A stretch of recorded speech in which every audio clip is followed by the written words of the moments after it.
It even says iPhone 6 right smack on the box. Just gotta give it a little shake and bake because this box is fighting me on getting it open, but I really found this interesting because if anybody has seen my good buddy Michael's The Detroit Borgs unboxing, his actually came in an iPhone 5 box, so I was pretty surprised when I saw iPhone 6 stamped on the side. So, taking a look at the back, you can see it's very consistent in terms of what we've seen so far compared against the dummy mock-ups that leaked earlier this year, the big difference here being obviously it turns on and it functions. So because of those similarities and a few production parts that have leaked recently, I think it's fairly safe to say that this is essentially what the iPhone 6 will look like, give or take. I also just received a handful of iPhone 6 cases from Spigen, which may or may not add credibility to the whole leak and mock-up design, but regardless, if you guys are interested in checking those out, let me know by hitting that like button.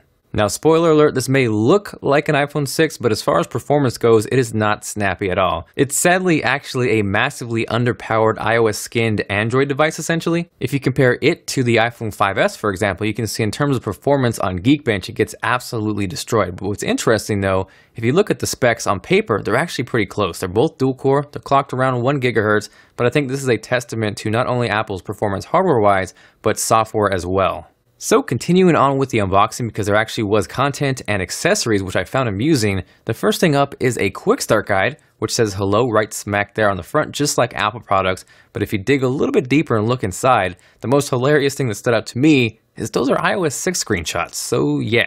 Next up, and I'm willing to bet these aren't authentic, probably less earpods and more white color stereo bass headphone mic volume control remote earphone earpods headset for iPhone, but nevertheless, at least alongside your iPhone 6 clone, you get iPhone 6 earpod clones. Following that, we have the USB wall charger hanging out there wrapped up all nicely and such. This really isn't anything too spectacular, but at the very least you can charge your iPhone 6 clone. Next up after that is the USB wall charger's PIC, the faux lightning cable, and alongside that is the SIM ejection tool. Now obviously I'm not going to bank on the lightning cable being authentic either, but at the very least it was still pretty cool that they included the entire package like you would get with an iPhone. So now that we've blasted through the unboxing portion, we can dive in and dig a little bit deeper into the clone. I think obviously the biggest noticeable difference aside from the screen size increase is the complete aesthetic change from the iPhone 5S. No longer on the back side will we.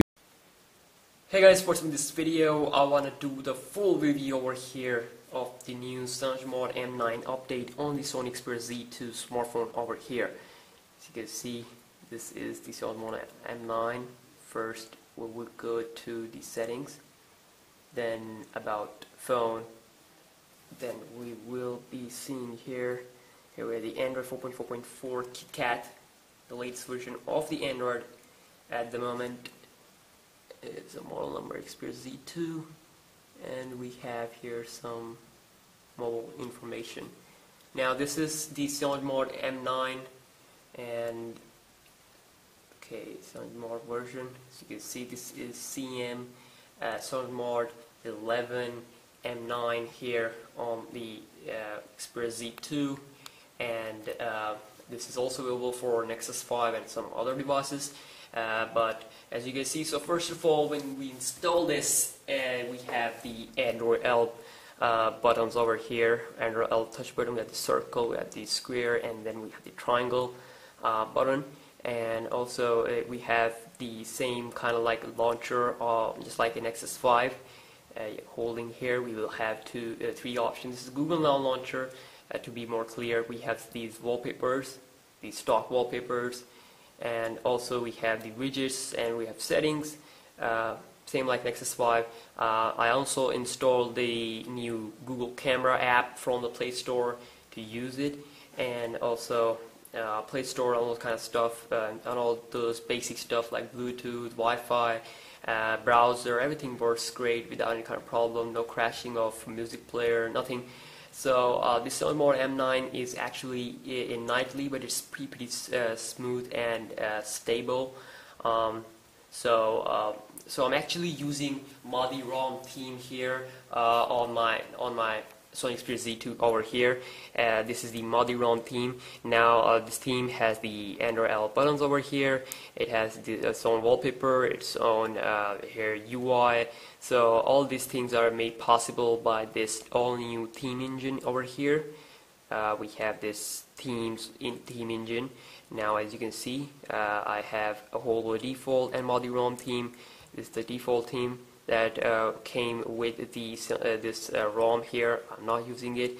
So the SoundMod M9 over here does come with its own kind of neat features, like theme engine, only the theme engine. Now here we have the quick toggles, we have the owner information, we have the brightness, then we have the settings, then we have Wi-Fi, then we have some emergency calls. Actually here your signals of your carrier came, but I don't have any kind of SIM card installed at the moment. And then we have the location, then we have torch or flashlight, then we have the battery percentage, then we have airplane mode, then we have Bluetooth and the auto rotate. Now these are the quick toggles here. I can add it by clicking here, plus I will add anything I want and then clicking here. The notification came here. Here we have